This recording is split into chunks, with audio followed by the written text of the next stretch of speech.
Salut tout le monde et bienvenue.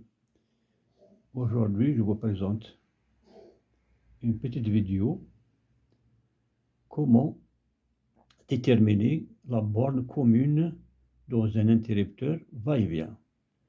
Comme vous le savez bien, un interrupteur va-et-vient possède 3 bornes, comme vous le voyez sur le schéma. Donc, il possède une borne, la deuxième borne et la troisième borne. La plupart du temps, les 3 bornes se rassemblent. Donc, on ne peut pas savoir qui est la borne commune et les 2 bornes de navette. Donc, pour déterminer qui est la borne commune qui est très importante pour le branchement de son genre d'interrupteur, donc on doit tout d'abord déterminer quelle est la borne commune sur laquelle on va brancher notre phase d'un côté et le retour de l'autre côté.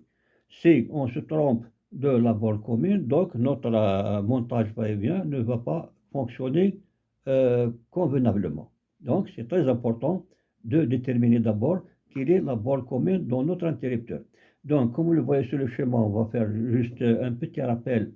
C'est quoi un interrupteur va-et-vient? Comme vous le voyez sur le schéma, donc il s'agit d'un inverseur. C'est-à-dire, il y a la borne commune qui reçoit la phase, ou bien le courant.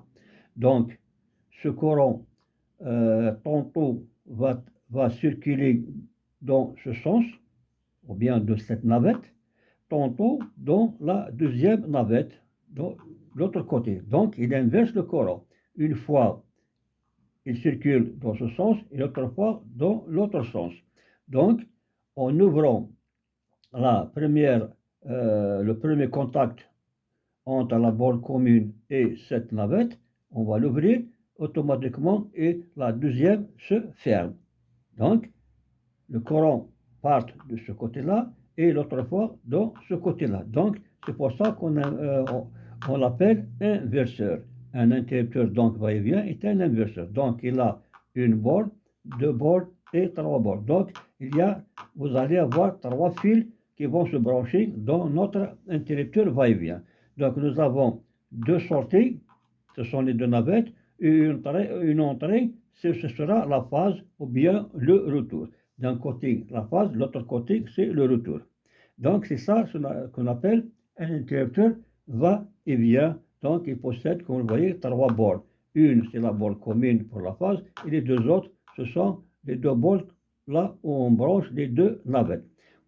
Mais pratiquement, comment déterminer cette borne commune s'il n'y a pas d'indice sur notre commutateur va-et-vient? Voici notre interrupteur va-et-vient. Donc, comme vous le voyez, il a une borne, 2 bornes et 3 bornes. Donc, il possède 3 bornes. On ne sait pas laquelle des 3 bornes qui est la borne commune. Donc, pour le savoir, s'il n'y a pas d'indice, mais généralement, on trouve des indices. Mais parfois, il n'y a pas aucun indice. Donc, s'il n'y a pas d'indice qui le dit, celle-là ou celle-ci qui est la borne commune, donc on doit la déterminer, on doit savoir comment la chercher ou bien comment la tester pour savoir qui est la borne commune des 3 bornes. Donc, pour le faire, on doit prendre tout d'abord un multimètre. Donc, il vous faut un multimètre. Avec un multimètre, on peut déterminer la borne commune. Donc, entre la borne commune et entre la borne, comme je viens de préciser, entre la borne commune et l'une des 2 navettes, doit y avoir une continuité. Si par exemple, je veux mettre mon multimètre sur ces 2 bornes-là, celle-là et celle-là, ici, il doit y avoir une continuité. Ici, on ne doit pas avoir de continuité. Et ici, il ne doit pas avoir de continuité. Donc, si je mets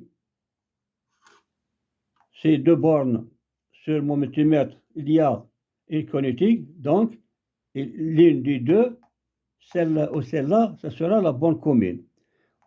Donc, je dois changer je dois changer l'une des deux bornes. Par exemple, je mets comme ça, il n'y a rien. Je mets comme ça, si je ferme l'interrupteur, doit avoir une continuité. Si je fais comme ça, en fermant l'interrupteur de l'autre côté, doit avoir une continuité. Donc automatiquement, c'est celle-là, la borne commune. C'est ce que nous allons voir pratiquement, ou bien sur la rétique, on prend un interrupteur va-et-vient avec ces trois bornes, 1, 2 et 3. Nous allons voir pour savoir qui est la borne commune des trois bornes. Tout d'abord, je vais allumer mon multimètre. Je dois le mettre sur continuité, comme vous le voyez ici. Voilà. Continuité. Sonore. Je dois la borne, le câble noir sur la borne commune, comme. Et le fil rouge sur voltmètre, ohmmètre. Cette borne-là va faire deux fonctions. Fonction voltmètre et fonction ohmmètre. Donc je vais mettre le fil rouge ici. Et j'ai dit je dois mettre mon sélecteur sur la borne sonore, là où on doit chercher la continuité. Donc on doit afficher 1, c'est-à-dire qu'il est prêt à l'utilisation. Voilà.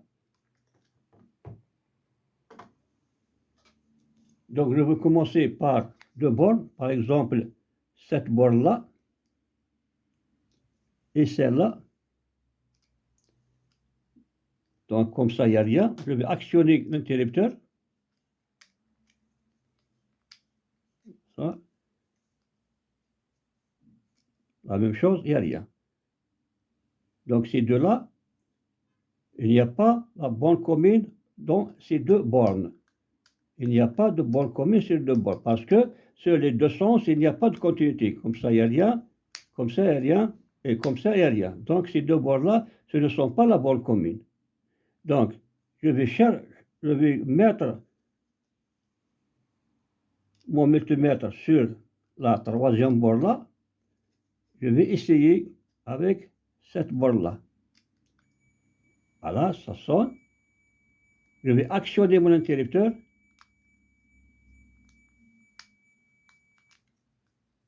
Il n'y a rien. Donc, c'est coupé. Comme ça marche. Donc, il y a continuité. Donc, l'une des deux est la borne commune. Mais je ne sais pas laquelle. Est-ce que c'est celle-là ou bien c'est celle-là? Donc, je vais encore continuer à chercher. Je vais mettre, je vais laisser la pointe rouge sur la même borne. Je vais déplacer celle-là sur la troisième borne. Donc, comme ça, il n'y a rien. Donc, je dois actionner l'interrupteur. Voilà, ça sonne.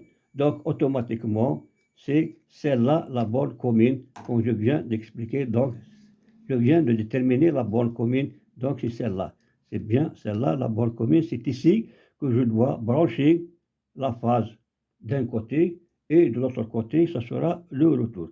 Donc, c'est de cette façon qu'on doit déterminer ou bien qu'on doit chercher la borne commune sur un interrupteur va-et-vient qui possède trois bornes identiques. Donc, j'espère que vous avez profité de cette expérience et n'oubliez pas de nous encourager toujours avec vos abonnements et je vous remercie beaucoup. À la prochaine leçon, Inch'Allah.